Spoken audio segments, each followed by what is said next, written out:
असल ताकत जो है वो कुरान की तिलावत ही में है। बेशक, सुभान अल्लाह, सुभान अल्लाह। मैं आपको ये कह के चौंकाऊं कि आपका जो ये बर्गर है ना, आपकी ये चाउमीन जो है, ये आपके जो फास्ट फूड है, ये आपका चिकन और मटन है, इसमें कोई दम नहीं है। आपके केले में, आपके सेब में, आपके अंगूर में भी कुछ रखा नहीं है, आपके काजू में, आपके पिस्ताओ बादाम में भी कुछ नहीं है। अगर यही बात है तो फिर हैदर कर्रार है, सुभान अल्लाह। फिर हजरत अली है बेशक, बेशक। कि 3 वक्त से खाना ही नहीं मिला है,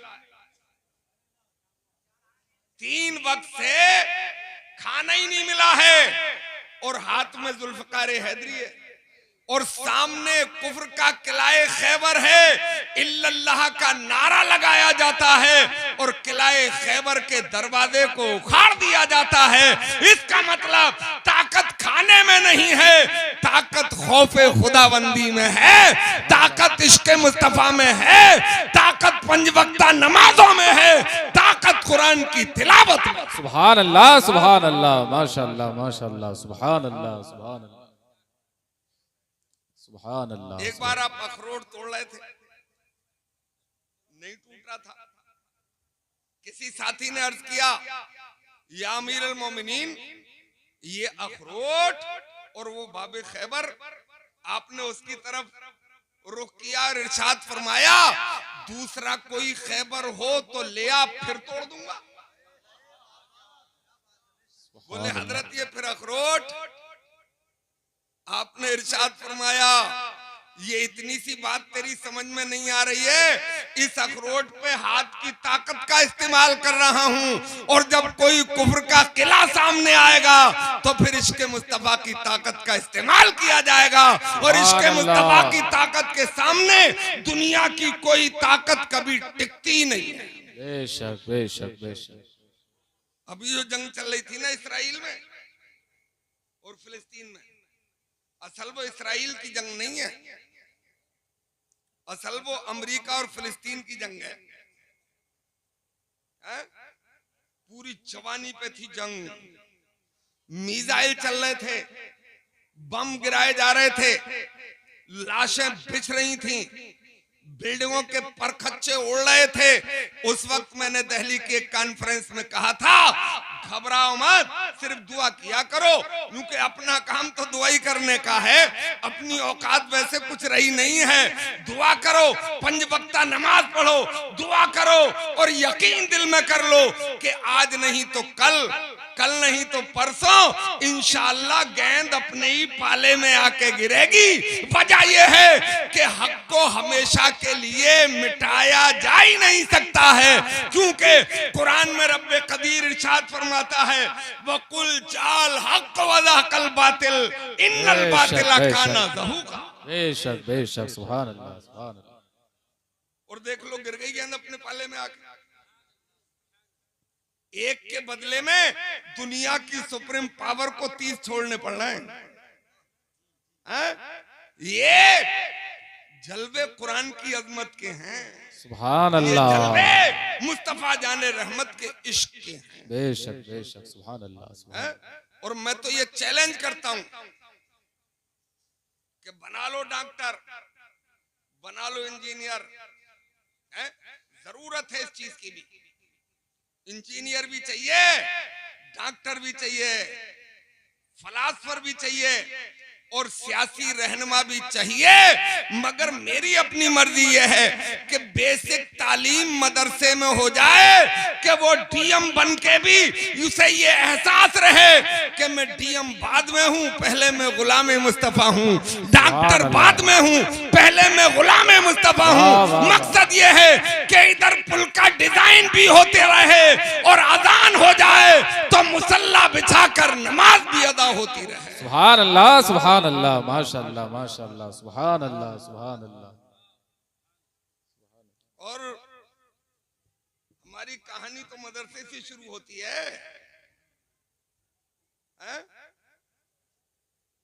हमारा किस्सा हमारी कहानी तो फारान की चूटी से शुरू होती है, वही था मदरसा। फिर एक चबूतरा था मदीने में, वो कुरान पढ़ाया जाता था और मुस्तफा जाने रहमत सल्लल्लाहु अलैहि वसल्लम की ज़बाने फैज़ तर्जमान से जो गौहर निकलते थे वो असहाब सुन के अपने ईमान को ताजा कर लिया करते थे। फिर 1200 साल तक उन्हीं दीवानों ने, उन्हीं कुरान पढ़ने वालों ने, जब यूनिवर्सिटियां नहीं थी, जब कॉलेज नहीं थे, जब डिग्री वाले इंजीनियर नहीं थे, पूरी दुनिया को हैरत में डाला। शायद आपको मालूम ना हो, दुनिया की किसी भी यूनिवर्सिटी की तारीख 400 साल से ज्यादा पुरानी नहीं है। चाहे वो अमेरिका की कैम्ब्रिज हो, चाहे लंदन की ऑक्सफोर्ड हो, या आपके हिंदुस्तान की यूनिवर्सिटियां हो, 400 साल पहले नहीं थी, मगर मदरसे थे। बोलो, मदरसे थे। जब यूनिवर्सिटियां नहीं थी तो इंजीनियर भी नहीं होंगे डिग्री वाले, क्योंकि आर्किटेक्ट की डिग्री तो कॉलेज से मिलती है, बीटेक की डिग्री तो यूनिवर्सिटी से मिलती है, एमटेक तो वहां बनाए जाते हैं। मदरसा अहले सुन्नत मिसबाहुल उलूम से तो हाफिज की डिग्री मिलती है, कारी की डिग्री मिलती है, आलिम की डिग्री मिलती है, फाजिल की डिग्री मिलती है। तो मेरे इस्लामी भाइयों, जब 400 साल पहले कोई आर्किटेक्ट नहीं था, उस जमाने में दुनिया का अजूबा ताजमहल बनाया जा रहा था, दिल्ली की कुतुब मीनार बनाई जा रही थी, दिल्ली की जामा मस्जिद और किला तैयार किया जा रहा था। अब तो मानो कॉलेज वालों के दुनिया का अजूबा ताजमहल भी कुरान पढ़ने वालों ने ही बनाया है, दिल्ली की कुतुब मीनार भी कुरान पढ़ने वालों ने ही बनाई। बेशक बेशक, सुभान अल्लाह सुभान अल्लाह, माशाअल्लाह माशाअल्लाह, सुभान अल्लाह सुभान अल्लाह। और टेक्नोलॉजी पे बल देने वालों, हवाई जहाजों की गोद में झूलने वालों, ये 1800 कुछ में जो हवाई जहाज आप देख रहे हो बना नहीं, ऐसा नहीं है। इतिहास पढ़ो, ये 9वीं ईस्वी में उंदुलुस में, जिसे आज स्पेन कहते हैं, जब इस्लाम का परचम लहराता था तो मदरसे के एक प्रोडक्ट ने हवाई जहाज बना दिया था। सुभान अल्लाह सुभान अल्लाह, माशाअल्लाह, सुभान अल्लाह सुभान अल्लाह। नाम था उनका अब्बास बिन फरनास। 9वीं ईस्वी में बना दिया था हवाई जहाज, मगर डिजाइन में चूक कर गए। पर तो बनाए मगर तुम नहीं बनाई। वो उड़ तो गया मगर उतर नहीं सका, इसलिए कि अल्लाह ने कोई चीज बगैर मकसद के पैदा नहीं की है। आप अगर कबूतर पालते हैं, उड़ाइए उसे और उसकी तुम उखाड़ के उड़ाइए, वो उड़ेगा खूब, मगर जब नीचे आएगा तो कला मुंडी खा जाएगा, इसलिए कि उसका बैलेंस बिगड़ जाएगा। बैलेंस दुम बनाती है, अल्लाह ने दुम पैदा की। अब इस हवाई जहाज के डिजाइन में वो दुम बनाना नहीं आई समझ में, पहला पहला प्रयोग था। इसके डिजाइन पे 50 साल डिस्कस चला हवाई जहाज के इसको कैसे बनाया जाए। फार्मूला मिल गया था कि डिजाइन कैसा हो, इसका मुंह ट्रक जैसा हो, बस जैसा हो, कार जैसा हो। डिस्कस होता रहा, बाद में पता चला कि इसका मुंह चील जैसा हो।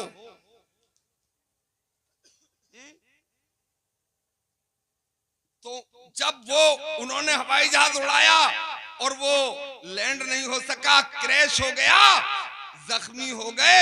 उन्होंने उनसे पूछा किसी ने कि ये कमाल तुमने कैसे किया? बोले तुम्हें पता नहीं है, मैंने अल्लाह का कलाम कुरान पढ़ा है, ये फार्मूला मैंने अल्लाह के कलाम कुरान से लिया है, और जो बच गया था वो मुस्तफा जाने रहमत के फरमान से। बेशक, सुभान अल्लाह, सुभान अल्लाह, माशाअल्लाह, माशाअल्लाह।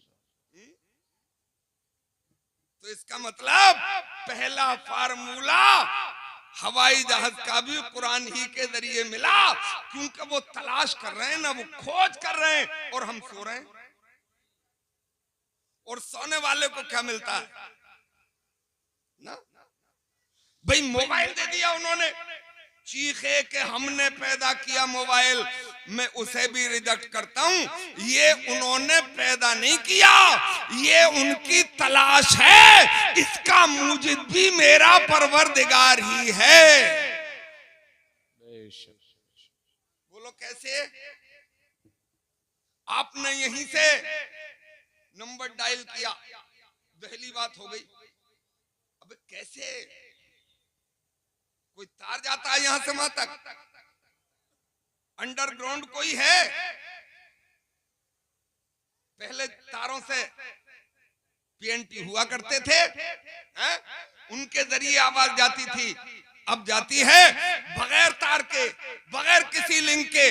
कैसे जाती है? पता ये चला कि ये तरंगों के दोष पे जाती है, ये लहरों के जरिए जाती है, ये शुआओं के जरिए जाती है। ये शुआएं किसी साइंस वाले के बाप ने पैदा नहीं की हैं, ये मेरे परवरदिगार ने पैदा की हैं। इन्होंने तलाश लिया कि इन शुआओं का इस्तेमाल ऐसे भी किया जा सकता है। बेशक, बेशक, बेशक।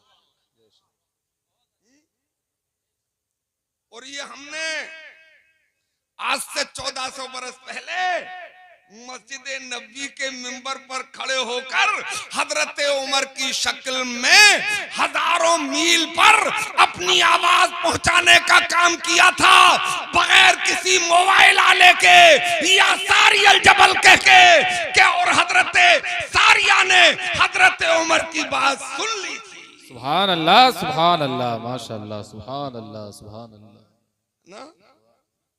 तो ये सब कुरान के जलवे हैं, वो तलाश रहे हैं। देखो, दो तरीके के उलूम है इस दुनिया में। एक जिससे दुनियावी तरक्की की जा सकती है,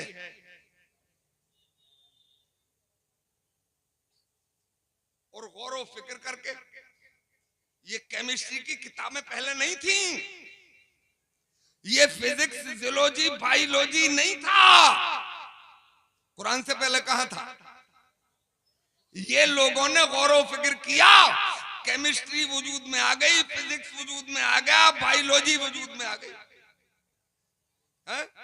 जैसे दुनिया में पहले आग नहीं थी, पहाड़ टूटा, आपस में पत्थर टकराए, उनसे चिंगारी निकली, आदमी ने देखा, गौर व फिक्र किया, बोले नई चीज इसके जरिए वजूद में आ सकती है। उसने घास फूस इकट्ठा किया, दो पत्थरों को आपस में घिसा, चिंगारी निकली, आग वजूद में आ गई। अब पहले कच्चा ही खा लिया जाता था, अब पका के खाया जाने लगा।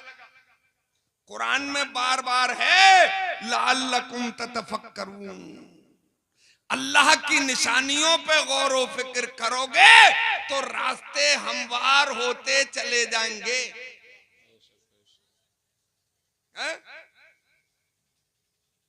अब उसी आग के जरिए एक बर्तन में पानी खोल रहा था, उस पे ढके हुए ढक्कन में गर्दिश होने लगी, वो उछलने लगा, पास बैठा हुआ इंसान भागा कि शायद इसमें भूत पैदा हो गया, इसमें परीत आ गया, मगर फिर हौसला बनाया, उसे रोकने के लिए उस पे वजन रखा। मगर जब गैस ने दबाव बनाया तो वजन वाला ढक्कन भी हिला, उसने गौर करना शुरू कर दिया और गौर के नतीजे में रेल का इंजन वजूद में आया। तो उसने गौर किया, ये इल्म तरक्कियात कहलाते हैं। और दूसरा इल्म हिदायत, वो बगैर कुरान और नबी के मुमकिन ही नहीं है। हम वो कौम हैं कि गौर और फिक्र करके दुनिया में कामयाबी के रास्ते भी खोजेंगे और मरने के बाद आखिरत में जन्नत की बहारों में जगह पाने का भी काम करेंगे। ये तन्हा मजहब इस्लाम की शान है। सुभान अल्लाह, सुभान अल्लाह, सुभान अल्लाह, माशाअल्लाह, माशाअल्लाह, सुभान अल्लाह। मैं ये कहना चाहता हूं, हर घर में कुरान की तिलावत होती है, अच्छी बात है भाई, हैं? नुको कुरान पढ़ के सवाब मिलता है, हैं? नेकियां मिलती हैं। नेकी कमाने का मतलब है आखिरत में बेनिफिट। भाई आपने पढ़ा, हदीस शरीफ में है कि कुरान का हरफे तहज्जी एक पढ़ लिया जाए तो 10 नेकियां मिलती हैं, है ना? आपने पढ़ा, 10 नेकियां मिल गई, 10 कूपन आपके खजाने में जमा हो गए। बात समझ रहे हो? तो ये तो आखिरत के लिए है। तो कुरान सिर्फ आखिरत के लिए आया है इसलिए कि तिलावत की जाएगी, जुज़दान में बंद करके ऊंची जगह पे रख दिया जाएगा। मैं इस बात को आपकी रिजेक्ट करता हूं। डॉक्टर इकबाल साहब 10 साल की उम्र में कुरान की तिलावत कर रहे थे घर में बैठे हुए। वालिद का गुजर हुआ, पूछा बेटा इकबाल क्या कर रहे हो? बोलो कुरान पढ़ रहा हूं। 5 मिनट के बाद फिर गुजर हुआ, पूछा क्या कर रहे हो? बोले कुरान पढ़ रहा हूं। तीसरी बार फिर सवाल कर दिया। अब अल्लामा इकबाल साहब उन्होंने मुड़ के देखा, बोले अब्बा आप देख भी रहे हो मैं कुरान पढ़ रहा हूं, और मैंने आपको 3 बार बता भी दिया मैं कुरान पढ़ रहा हूं, फिर आप बार बार सवाल क्यों कर रहे हो? बोले इसलिए कर रहा हूं कि तुम सवाल कायम करो, तुम पूछो कि मैं क्यों पूछ रहा हूं, इसीलिए मैंने बार बार सवाल किया था। बेटा सुनो, ये कुरान सिर्फ पढ़ने के लिए नहीं आया है, ये कुरान दिल में उतारने के लिए आया है। मकसद ये है कि कुरान पढ़ा इसलिए जाएगा ताकि जन्नत की बहारों में जगह मिल जाए, और कुरान समझा इसलिए जाएगा ताकि अमेरिका के व्हाइट हाउस पे परचम इस्लाम लहराया जाए। सुभान अल्लाह, सुभान अल्लाह, माशाअल्लाह, माशाअल्लाह, सुभान अल्लाह, सुभान अल्लाह। क्योंकि कुरान मुकम्मल निजाम हयात है, बेशक बेशक, मुकम्मल लाइफ स्टाइल कुरान में है। इसीलिए बरेली से आवाज उठी कि फिर के गली गली तबाह, ठोकरें सबकी खाएं क्यों, दिल को जो अक्ल दे खुदा तेरी गली से जाए क्यों। बेशक बेशक। अल्लाह ने अक्ल अता फरमाई, उसका राइट साइड पर इस्तेमाल करो, तो कामयाबी के रास्ते मिलेंगे। हजरात, मैं आपको एक और बात बताऊं, अभी 15 साल गुजरे होंगे कि एक अंग्रेज ने कुरान का तर्जमा किया। जाहिर बात है पढ़ा लिखा होगा, भाई जाहिल थोड़ी ट्रांसलेशन कर देगा, अनुवाद पढ़ा लिखा आदमी करता है। उसने तर्जमा किया और अल्लाह ने जितनी अकल अता फरमाई उतना समझा भी,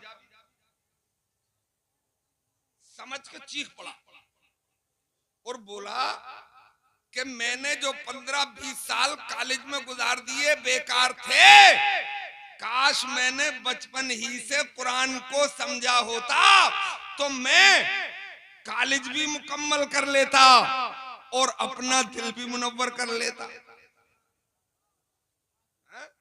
क्योंकि मुकम्मल जितनी फैकल्टीज हैं इस दुनिया में, जितने शोबे हैं तालीम के इस दुनिया में, सब कुरान में मौजूद हैं। मैंने वक्त गुजार दिया, अब उसने ये ऐलान किया कि कुरान इतना मुकम्मल है कि आदमी गरीब हो जाए अब कैसे जिंदगी गुजारे कुरान में है, अमीर हो जाए कैसे जिंदगी गुजारे कुरान में है, बाप है कैसे जिंदगी गुजारे कुरान में है, औलाद है कैसे जिंदगी गुजरेगी कुरान रहनुमाई करता है, माँ है अपने बच्चों को कैसे परवान चढ़ाए ये कुरान रास्ता बताता है। मगर एक बात कुरान में मुझे अभी नहीं मिली है, मुसलमानों अगर तुम्हें पता हो तो मुझे बताओ। अंग्रेज बोल रहा, वो बात ये है कि जब इंसान दुनिया का गुलाम हो जाए तो फिर कैसे जिंदगी गुजारे। ये सवाल तुमसे इसलिए कि तुम पैदा होते ही कुरान से मुंसलिक रहते हो। जवाब नहीं आया, फिर उसी को अल्लाह ने हिदायत फरमा दी और उसी ने ऐलान किया कि मुसलमानों अब तुम्हारे जवाब की जरूरत नहीं है, मुझे पता चल गया कि ये बात कुरान में इसलिए मौजूद नहीं है कि कुरान का मानने वाला कभी दुनिया का गुलाम हो ही नहीं सकता है। जो कुरान माने और दुनिया के सामने घुटने टेक दे ये हो ही नहीं सकता। बेशक बेशक बेशक, सुभान अल्लाह। और कॉलेज में पीएचडी करके आए और प्रोफेसर बन गए। अब यूं के दीन नहीं पढ़ा, उलमा के पास नहीं बैठा, बुजुर्गों की बारगाह में नहीं आया, अब दीन पे एतराज शुरू। एक साहब तो मुझसे ही कह रहे थे, प्रोफेसर साहब, रोहिलखंड यूनिवर्सिटी के प्रोफेसर साहब, बोले मौलाना अब ऐसा करो मदरसे बंद करा दो। तो मैंने उनसे ये नहीं पूछा क्यों, मैंने उनसे कहा प्रोफेसर साहब क्या तुम्हें मरना नहीं है? बोले ये भी कोई बात हुई, मरना तो ना चाह के भी पड़ेगा, मरना चाहता कौन है भाई, मौत तो एक दिन आएगी। तो मैंने कहा कल को किसी मशहूर अखबार में आपका इश्तिहार निकलवा दूं कि फला प्रोफेसर साहब का जब देहांत हो न उन्हें नहलाया जाए, न उन्हें कफनाया जाए, न उन्हें दफनाया जाए, बल्कि 20 क्विंटल सूखी लकड़ियों के बीच में डाल के उन्हें सुहा कर दिया जाए। अब आए गुस्से में, अब निकाली आंखें, अब आए पूरे जलाल में। क्योंकि मौलवी तो कमजोर की जोरू लगता है ना, जो चाहो छेड़ के चले जाओ, चलो छेड़ लो, चलो उछल लो, अपने दौलत और कोठी के नशे में यहां उछल लोगे, पता तो वहां चलेगा जब मैदान महशर में एक हाफिज कुरान का हौज़े कौसर पे कब्जा हो। और बोले मौलाना रोटी बहुत लग गई है तुम्हें। मैं भी उनसे कुछ कह सकता था, मगर मैंने कहा कि अगर मदरसे बंद हो गए तो मौलवी नहीं मिलेंगे, और फिर तुम ये भी चाहते हो कि तुम्हें नहलाया भी जाए, तुम्हें कफनाया भी जाए, तुम्हें दफनाया भी जाए, तो किसी प्रोफेसर के लिए वसीयत कर जाओ। और मैंने कहा प्रोफेसर साहब पहले तुम ही नमाज़े जनाजा सुनाओ। तो गर्दन झुका के बोले मुझे तो याद नहीं है।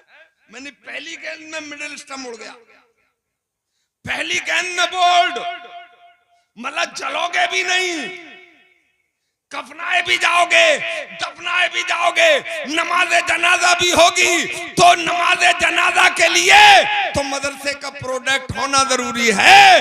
कफन पहनाने का तरीका बताने के लिए आलिम दीन होना जरूरी है। बोलो जरूरी है या नहीं है? बल्कि मदरसा तो पैदा होने से लेके मरने तक की जरूरत है। जब बच्चा पैदा होता है तो कान में अजान देने के लिए मदरसे का पढ़ा हुआ आता है। जवान होता है तो निकाबी आलिम दीन पढ़ाता है, और जब मौत आती है तो आखिरी तमाम इंतजाम भी आलिम दीन ही करता है। बेशक बेशक बेशक। बोलो मदरसा जरूरत है या नहीं है? तो तुम आज ऐसा करो,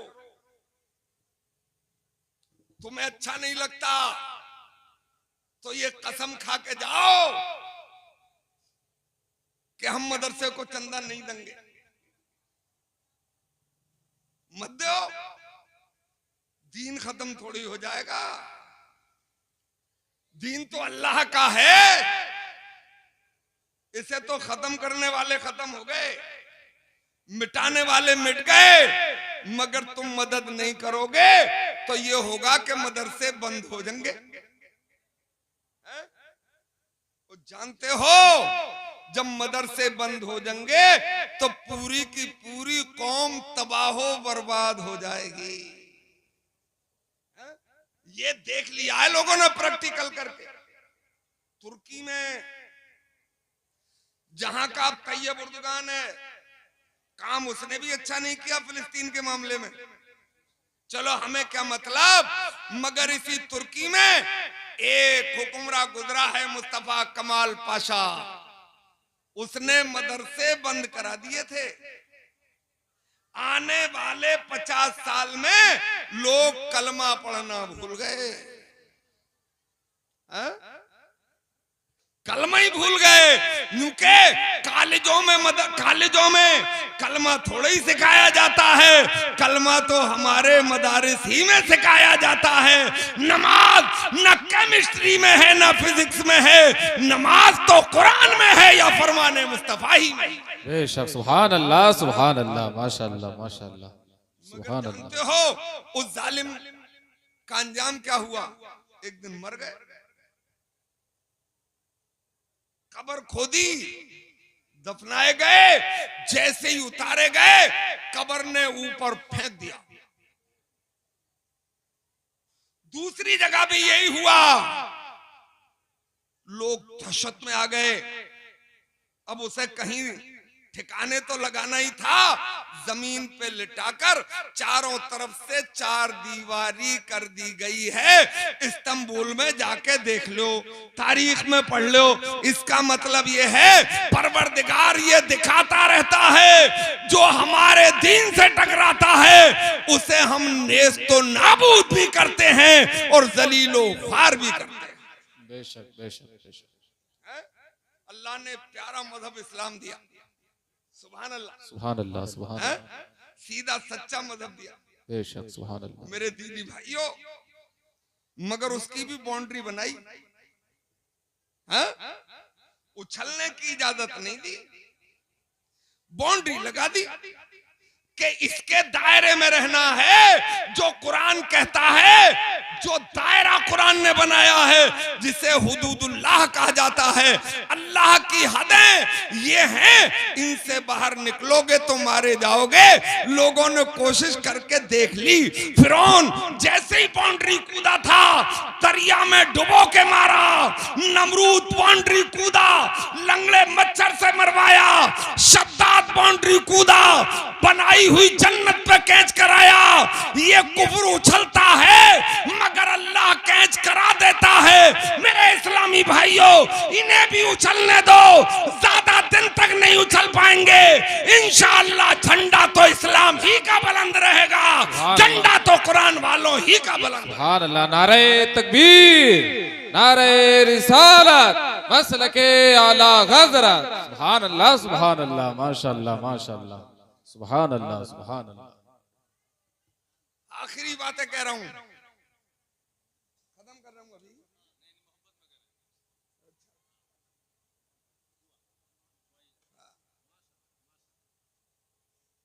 तो आप नाजुक हालात हैं, जाने तो रास्ता भटक जाता है आदमी, है ना। अच्छा एक बात बताओ ईमानदारी से, अपने नाजुक हालात थे कब नहीं?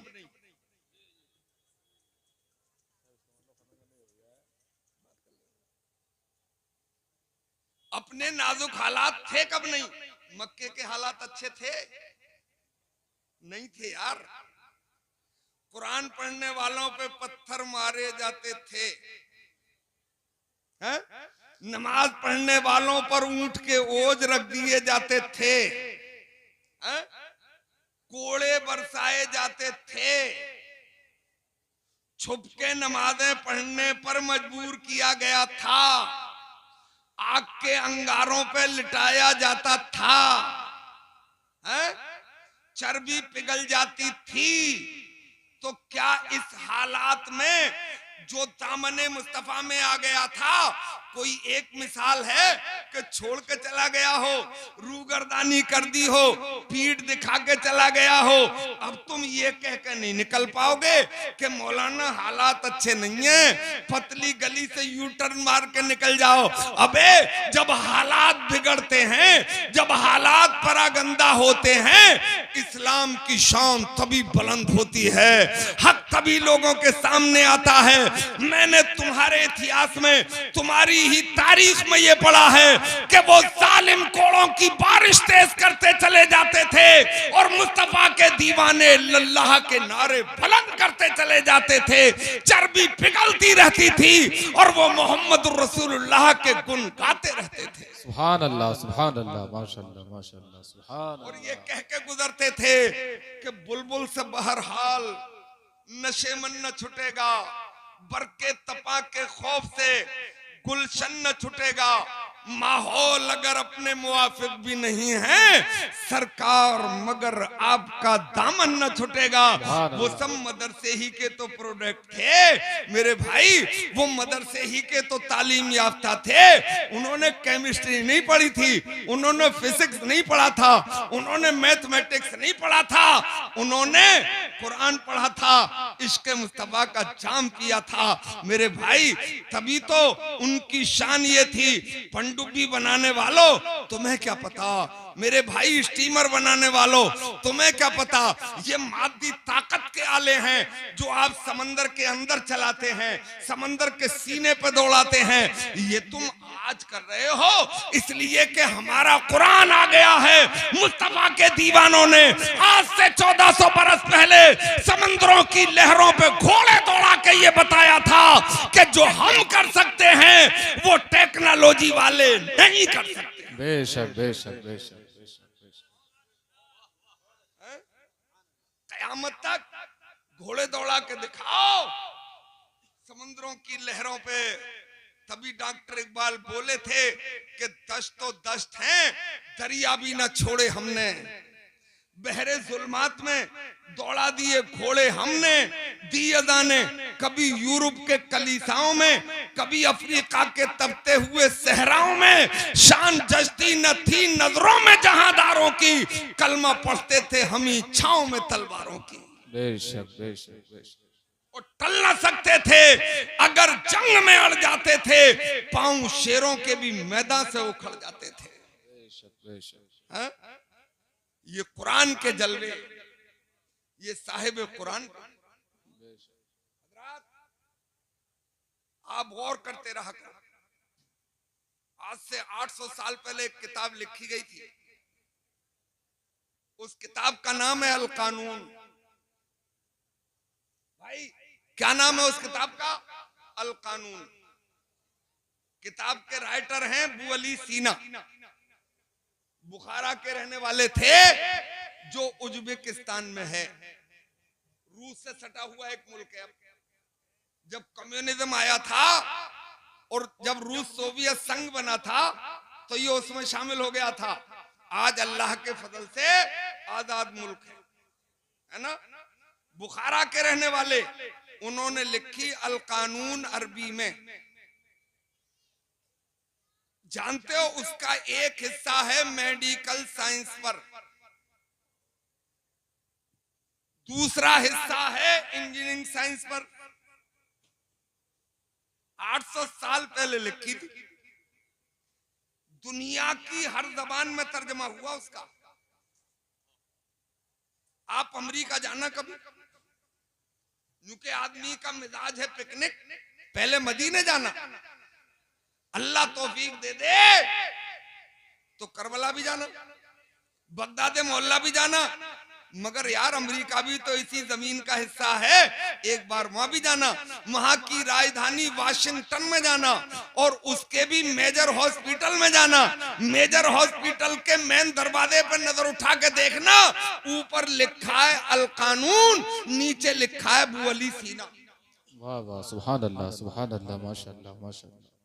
ज्यादा दूर है, नहीं जा पाओगे तो अलीगढ़ यूनिवर्सिटी जाना। अलीगढ़ यूनिवर्सिटी के मेडिकल कॉलेज के दरवाजे पे भी लिखा है अल कानून और नीचे लिखा है अबू अली सीना। सुभान अल्लाह, सुभान अल्लाह। जितने दुनिया में डॉक्टर हैं, चाहे वो एमबीबीएस हो, एमबीबीएस के बाद एमडी हो, एमएस हो, डीएम हो, ये भी मेडिकल की एक डिग्री है, डीएमडी है ना।